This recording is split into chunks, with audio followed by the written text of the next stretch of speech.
इकडे पण येऊन आपण चहा पियला थांबलोय. लोक इकडे येऊन कोकम सरबत, करवंदाचं सरबत, कैरी पन्ना पितात, थंड पाणी पितात. आपण इकडे पण येऊन चहा पितोय. चहा बिस्किट, चहा काय सुटत नाहीये.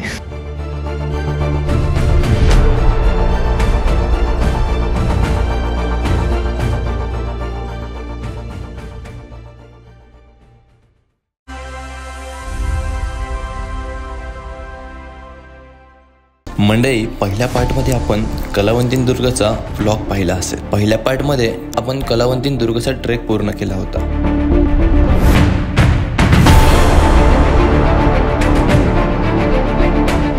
कलावंतीन दुर्ग व प्रबळगड ही एक दुर्गजोडी आहे. हे दोन्ही ट्रेक आम्ही एका दिवसात पूर्ण करायच्या अर्थाने आलो होतो. प्रबळगडचा ट्रेक आम्ही 11 पर्यंत सुरू केला.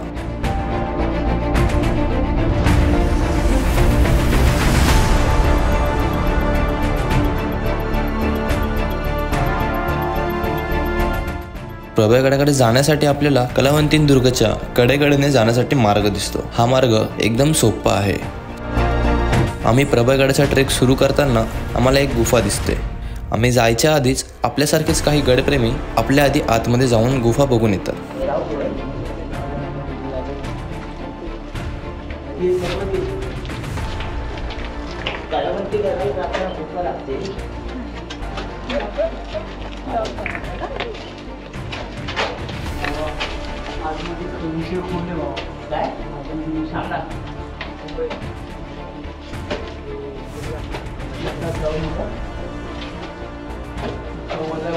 सुमित, आलो आलो. नाही चल. एक मिनिट. तुम्ही गेलेला आत? चाललेलो मी. आले ती लोक रिटर्न आले.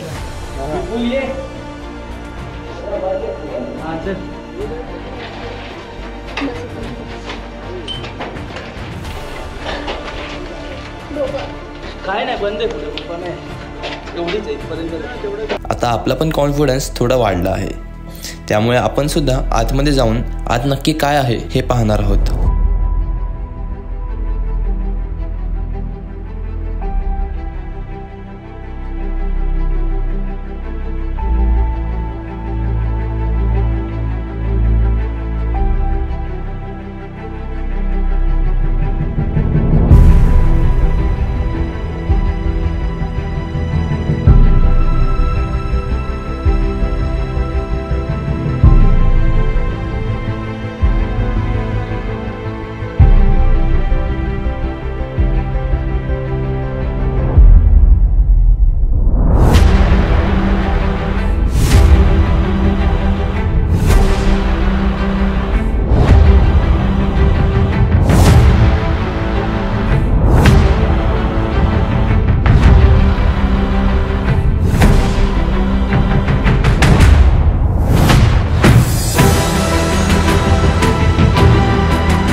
आमच्यामधली सहनशक्ती हळूहळू संपत चालली आहे, कारण आम्ही सकाळी 4 वाजता ठाण्यामधून कलावंतीन दुर्गपर्यंतचा प्रवास बाईकवर केला होता आणि त्यानंतरच आम्ही कलावंतीन दुर्गचा ट्रेकसुद्धा पूर्ण केला.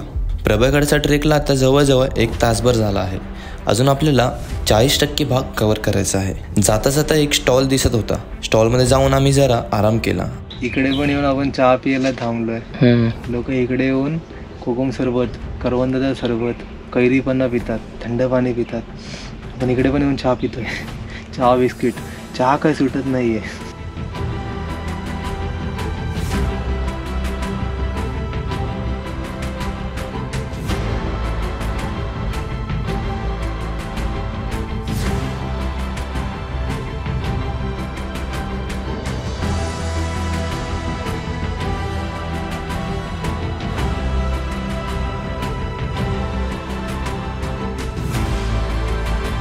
प्रभागडावर पोचल्यावर आपल्याला 1 ते 2 स्टॉल सुरुवातीला दिसतात.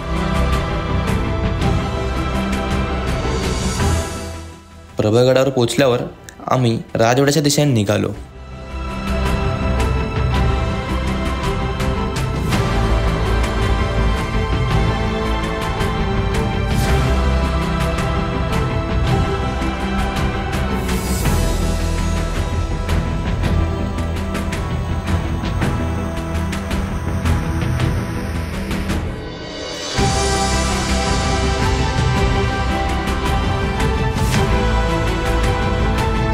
आत्ताच्या काळात राजवाड्याचे काही अवशेष आपल्याला पाहण्यास मिळते, तेही पूर्ण पडलेल्या अवस्थेत.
काहीच अंतरावर आपल्याला गणेश मंदिर सुद्धा पाहण्यास मिळते.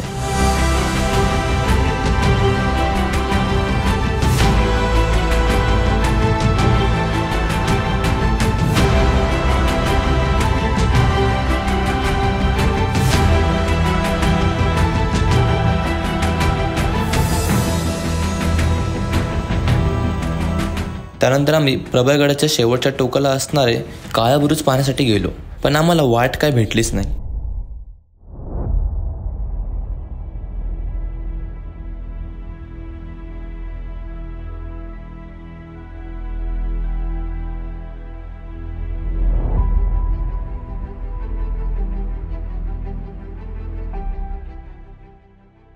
त्यामुळे आम्ही बोराचे सोंड म्हणजेच प्रबळगडाच्या एका टोकाला येऊन काही ड्रोन शूट घेतले व तिथूनच आम्ही परतीचा प्रवास सुरू केला.